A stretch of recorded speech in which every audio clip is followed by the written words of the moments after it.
Hamas is on the ropes and they are lashing out. They are resorting to desperate measures. In this video, we're going to break down exactly what's actually happening on the ground in Gaza. And make sure you stick around to the end, where we're going to talk about the implications for all of this for the current negotiations for a ceasefire. Just yesterday, Hamas terrorists embedded themselves in the civilian population that was showing up at a humanitarian aid distribution site, people who were showing up to receive food, and these Hamas terrorists threw grenades at the aid workers. They injured 2 Americans who were working at the site.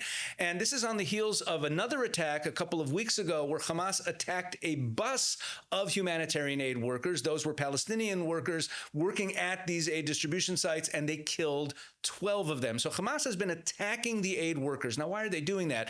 Well, the Gaza Humanitarian Foundation, which started distributing aid directly into the hands of Palestinians 6 weeks ago, poses a grave threat to Hamas, because before that foundation started operating, and they're operating in cooperation with the Israelis in areas that are under Israeli security control, but until they started, all of the humanitarian aid going into Gaza went straight into the hands of Hamas. Hamas used it to fuel their war machine, both by selling it back to the people, often at exorbitant prices, but also by keeping it for themselves and having supplies. And that allowed Hamas the ability to continue to govern the people, because they controlled the food and they controlled the money, but also to actually have the supplies they need to continue to fight against Israel. So this new distribution system, where there's these aid distribution centers run by an American firm, poses a grave threat to Hamas. And that's why they're attacking not only the aid workers, but they're also attacking other Gazans who are showing up to get the food. Have a look. יחידת צה"ם של חמאס שעלה עימו אנשיו של אבו שבאב היא שאחראית על תפיסת משת"פים ומתנגדים לחמאס בתוך עזה.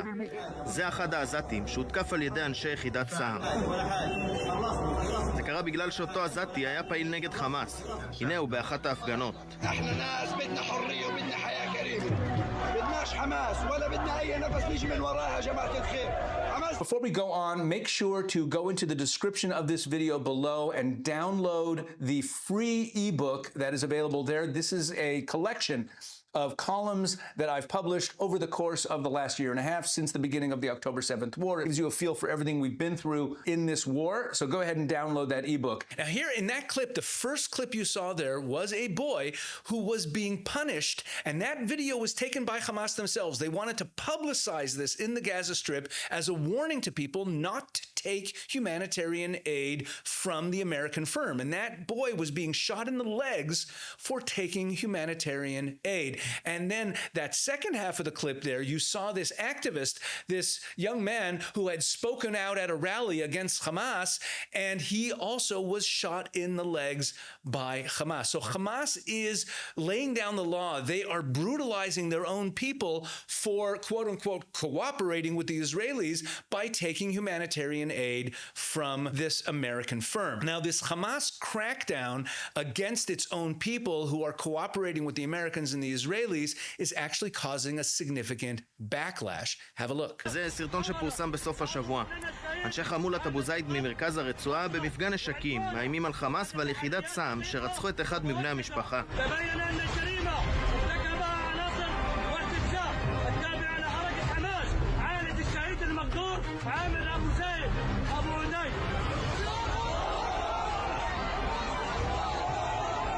הגורם העתיק הזה, החמולתי, המשפחתי, קובע סדר יום בעזה. לפעמים חמאס מנסה לרכב עליו, ולפעמים הוא מאתגר אותה. כך זה נראה בשבוע שעבר ליד בית החולים נאסר בח'אן יונס. מעוז של חמאס. الآن يتم حرق مستشفى ناصر من قبل ويتم إطلاق النار بشكل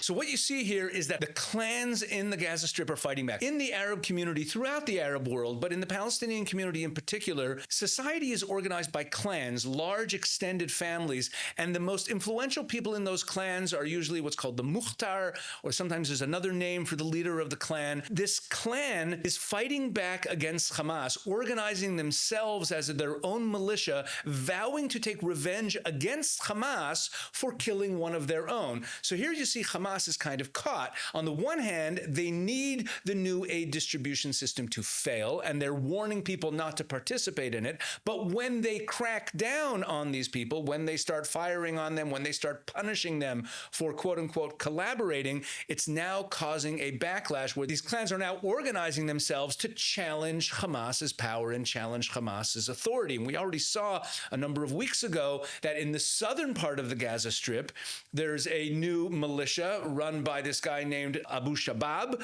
who has challenged Hamas's authority and now has an area that he is governing that is not governed by Hamas. And the clip that you just saw is from the northern part of the Gaza Strip, which still is ostensibly under Hamas control, but you see even there's more and more pushback against Hamas. And in the second half of that clip, you saw there one of the hospitals that has been used as a Hamas headquarters. And we've talked about this throughout the war, that most of the hospitals in the Gaza Strip were actually built as Hamas headquarters. They operate out of hospitals. And that particular hospital, which was used as a Hamas headquarters, was being burnt down by one of the local clans.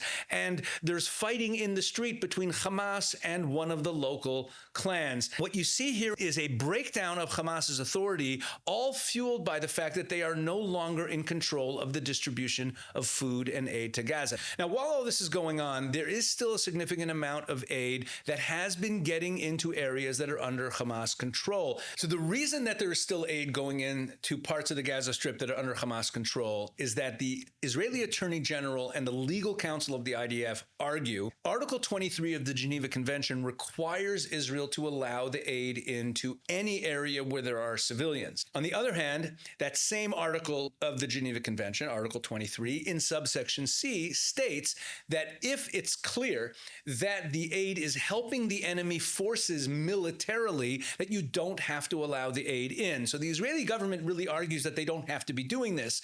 But rather than go to war with the Attorney General and the legal counsel of the IDF, the Israeli government is allowing some aid in, but now the IDF is presenting new plans to increase the amount of aid being delivered by the GHF in Israeli-controlled zones and reduce the amount of aid going into the Hamas-controlled areas to the bare minimum to satisfy the legal counsel and the Attorney General. So there's a bit of an internal struggle going on in the Israeli government over how much aid will go in, but the Israelis are working very hard to reduce that, again, to a bare minimum so Hamas is cut off from all of its supplies. So the situation as we have it now is that Hamas is panicking. They're losing control over the population. It's turning into a civil war among the Gazans. You have these families, these clans that are rising up and arming themselves, essentially becoming independent of Hamas. Meanwhile, the Gaza Humanitarian Foundation, this American contractor, continues to distribute millions of meals every single day. And with every day that passes, Hamas just gets weaker and weaker, which brings us to the final point, which is the current negotiations. You may have seen in the media that right now there are negotiations going on for a ceasefire. President Trump announced that he wants there to be a ceasefire and that ostensibly the sides have agreed in principle, but they haven't really, because Hamas came back just yesterday and said that one of their terms in the ceasefire is the complete dismantling of the Gaza Humanitarian Foundation. They don't want this food distribution system to exist. Think about that.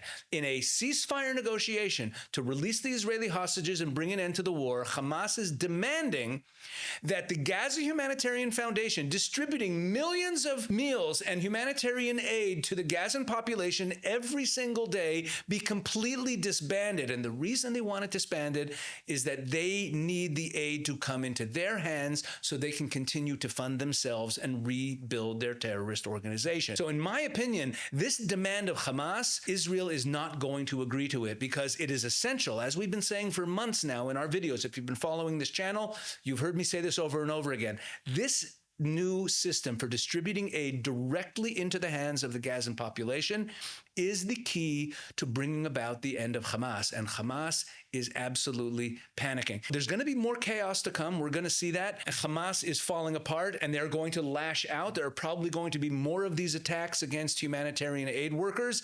But make sure that you don't believe the lies. What's really happening here is that Hamas is dying.